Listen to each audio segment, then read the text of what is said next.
Hey everybody, it's Rob from Man Sewing, and you cannot believe where I'm at. I'm actually standing in the driveway of Valori Wells, designer for Robert Kaufman Fabrics, fantastic quilt maker, author, and a really good quilting buddy of mine.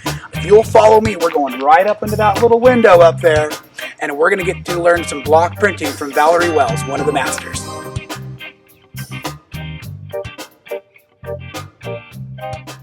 Ever. So Val, you inspire me. Thank you so much for bringing me to Sisters and letting me be up here and part of this. Yeah. Now, here's what's going on for reals. I brought my little home video camera with me because I couldn't not get Val to teach us about block printing. It's something she's awesome at, and I really want to learn this, but I'm also the cameraman. So in a few moments, I'm going to jump out of the frame and help you see more what Val's going to teach us about block printing. So I have some tools here that you need to do block printing. Of course, you need your fabric, whatever sort of fabric substance you're going to print on. I'm going to be printing on these little gray dots.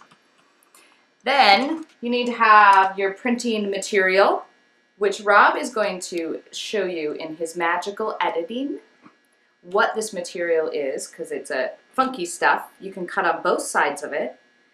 And what's great about this is the fact that you can get really great detail, but it's still easy to cut, and you're less likely to cut your fingers.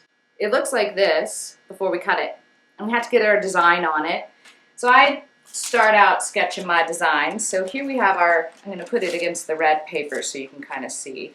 Nice touch. So there you go. You can see, I know when I repeat this, I'm going to start getting this. So here's what we have. I use compass to draw that because I knew I wanted my circles to start out as accurate as possible, but yet they won't be when you cut it because you're hand cutting, and that's the whole point of this. We just go over these little lines, and then you pull it off, and you have your marks. I don't know if you can kind of see them. So we have all sorts of different size tools here, and you have two different types of tools. You have a U gauge, which is shaped like a U, and you have a V gauge, which is shaped like a V.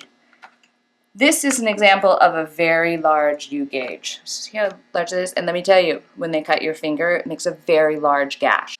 So when you do this, it's really important that your fingers are never in front of your tool. I'm using a U gauge. It's a fairly small one, just to kind of get my outline of this. And if you notice here, I didn't start right here, because a lot of times if you start right at the edge, what'll happen is you'll hiccup, and then you'll cut something, or your finger, or a part that you don't want cut. So I always kind of start beforehand. So we're making that outside edge of this.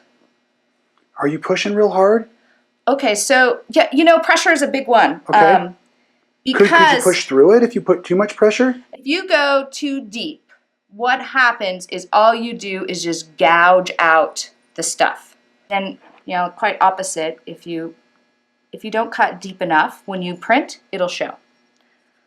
Right? It'll show your background. And we might see a little bit of that on this one because I was just trying to fix this guy a few minutes ago, and we'll see if I fixed it completely. So this is the thing you have to think about when you're doing these designs. So what you think about is what you cut away is your fabric. What you leave is what your ink is going to be. So whether you have dark fabric and light ink, or light fabric and dark ink, just know this is ink and this is background. So Speedball has come out with this block printing ink specifically for textiles. So I've used it, I like it, it's not my fave. And then this is called Versatex, and it's a screen printing ink, but is also recommended for block printing. So what I started doing recently is mixing them. You know, when you print, this sits on top. We're not dyeing the fibers, we're sitting on top of the fibers.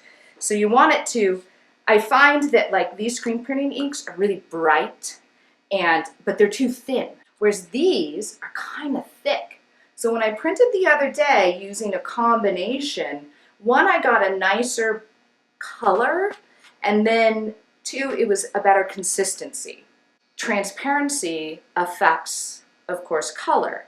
These are all fairly opaque. So opaque means they're not very transparent, or they're not transparent at all. These ones tend to be a little bit more on the transparent side. So you may mix a color and think that it's perfect. Just be prepared. Sometimes when you are using transparent and opaque inks, what I usually do is I'll take and I'll dab my ink and I'll just kind of rub it on some fabric. So you have to forgive me because we are here playing with pre-released fabrics. So we're going to block print. The fabrics you're seeing in this video, this is my disclaimer, right? The fabrics you're seeing in this video will be available November of 2016. And so we'll be doing a follow-up. I'm going to do a really cool tote bag using the block printing that Val's preparing for us right now. So don't hate me yet. The fabric is just around the corner. The block printing is what we really want you to focus on right now. So that's my little disclaimer. Me. What color we're going to try and mix. And I'm going to try and get this sort of darkish blue background color. We have this really pretty color going on here, but I know it's going to be too dark, so I'm going to add this smidgen bit of opaque white because white's beautiful. It does lots of good things. So the blue of this and the opaque white will make it opaque enough for what I'm looking for, but then the thinness and the transparency of the other two will make it a little bit more fluid. Got it. The body you're after. And you know, this is all experimenting, and this, you have to realize that's the best part about doing things like this, and to me, the best part about being an artist is that we do get to experiment and try this stuff, and sometimes it works and sometimes it doesn't. So it's a really pretty color. It's gorgeous. Let's see what happens. So these spatulas are fabulous for, this is a piece of plexiglass, by the way. You can also use glass, whatever you want, but you need a surface to roll your ink and mix it. So we're making our own personal inkwell right now. So we have this long little bit of ink here. So I'm making what's called an inkwell. So I'm just getting a tiny bit of ink on my roller. I don't know how much of the texture you can see on this, but it's kind of like sliding, like it's really slippery right now. Okay. And so I'm just getting it even on the roller. Is always lighter. It's like you have to get this layer on it after you print it. Sometimes you don't get the best first print. When you're doing a repeat thing like this, you're planning on cutting it up anyways, right? If you're going to make a repeated block, you're not going to use just this individual block. You're going to use a repeat. Now, if you were doing a motif, like a bunny rabbit, let's say you cut out a bunny rabbit and you were printing a bunny rabbit, that's very different. I would use a scrap piece first no matter what to get that first layer.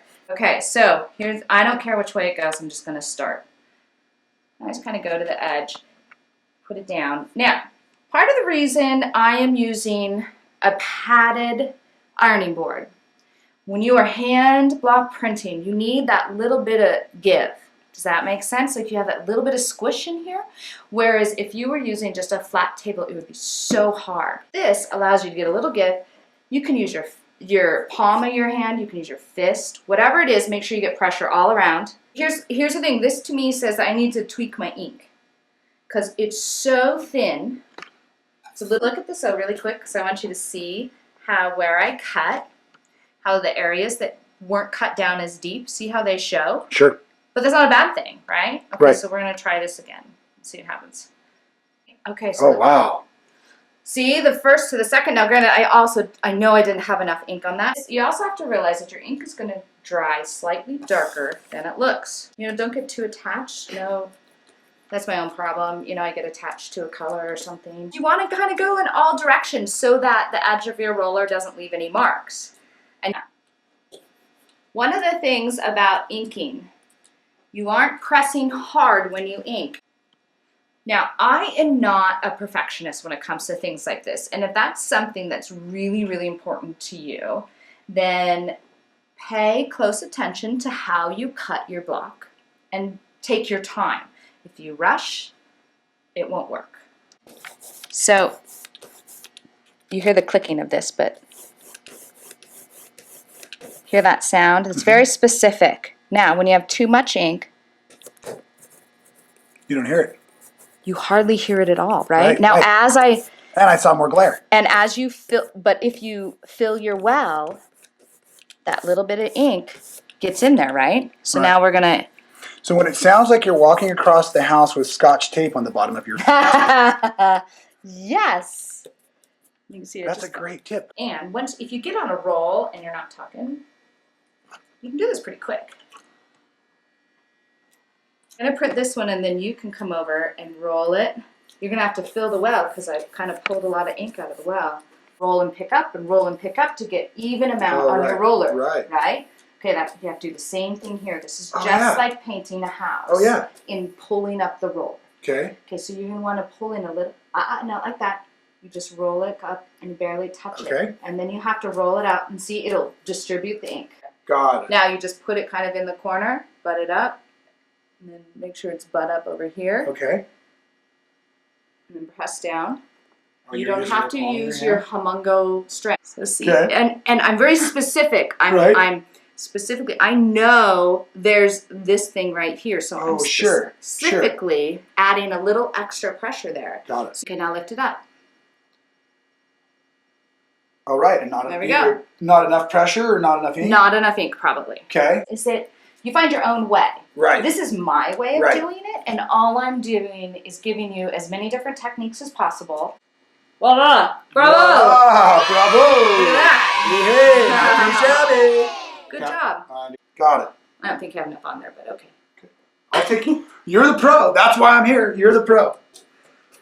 Okay, so we were talking about cleanup, though. So we're going to put the ink in a container. I'm going to go get a little container, and I'm going to put it in there. I save these when I get empty with them. Okay, then the glass, the plexiglass or whatnot, it's just, the ink is off of that. Soap and water, so you don't worry about scraping. Clean up all of this with soap and water. I save these little tongue depressors. I just wash it off and use them again. So all of this stuff is washable by soap and water. If you get it on your clothes, make sure that you wash it with soap and water immediately. And it'll come off. But if it sits there for too long and it dries too much, you got blue on you forever. So that is block printing with one of the masters, Valori Wells. I wouldn't be a master. No, I'm not a master. But I do like what I do. I take everybody's advice I can get and then find my own way of doing it. And that is kind of the point of creating your own stuff. So I wouldn't say I'm a master, but I love to share my techniques, and I do feel like I'm good at what I do.